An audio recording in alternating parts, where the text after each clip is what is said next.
Գյումրին 22-րդ անգամ նշում է քաղաքի օրը։ Գյումրի օրտոնական միջոցառումների մեկնարկը տրվեց Վարդանանց հրապարակից։ Խաղաղություն մանուկներից միջոցառման ժամանակ գյումրեցի փոքրիկները սեփական ձեռքերով պատրաստած աղավնիները որպես խաղաղության ուղերձ փուչիկներով երկինք ուղարկեցին։ Ամենափրկչի հրապարակում տոնական ելույթներով հանդես եկան եւ իրենց կատարումներով գյումրեցիներին ողջունեցին հայկական զարդանախշեր եւ անի պարային համույթները։ Բեմահարթակին գյումրեցի ուստրերն ու դուստրերը հին Գյումրվա ավանդական տարազով են։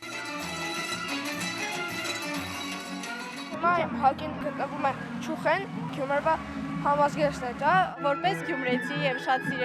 սիրող իմ քաղաքը կցանկանամ իմ քաղաքին տեսնել միշտ ուրախ, խնդուն եւ միշտ լավ տոներ նշելով։ Թատերական հրապարակում անի փողային նվագախումբն է վաղ առավոտից գյումրեցիներին ու քաղաք այցելող հյուրերին ողջունում են այսպես։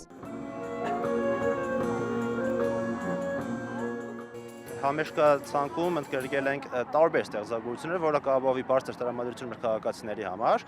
Արտասահմանյան կինոմեղեդիներից հայկական ժամանակակից ստեղծագործությունները ուզում ենք շնորհավորել մեր համակարգացիներին, ապահովել բարձր տրամադրություն եւ շնորհավորել բոլորիս մեր քաղաքի օրվա կապակցությամբ։ Խաչքարերի պուրակում ներկայացված է Գյումրվա արհեստն ու արվեստը։ Ուլունքներ, արձանիկներ, նկարներ Գյումրվա տարազով տիկնիկներ։ Ներկայացնում եմ արձանագործությանը Գյումրվա զարդանախշերով զարդեր։ Բոդիներ, բիլազուկներ, ականջողեր, մադանիներ։ Այս նախշերը պահպանվել են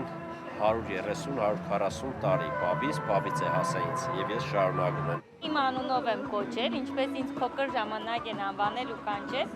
Իրենք պամպագիա են, պատրաստված են պամպագից։ Նաև ունենք այստեղ գիպսից աշխատանքներ, այսպես ասեմ, Սիրեմ Գյումրին ենք ներկայացնում։ Նորությունները հիմնականում այսպիսին են։ Տոնավաճառը կգործի մինչև տոնական օրվա ավարտ, քաղաքի օրվա առիթով տոնական ծրագրերով են հանդես գալիս նաև թանգարանները, միջոցառումների շարքը կեզրափակվի համերգով։ Քրիստինա Մկրտչյան, Մարտին Գևորգյան, լուրեր։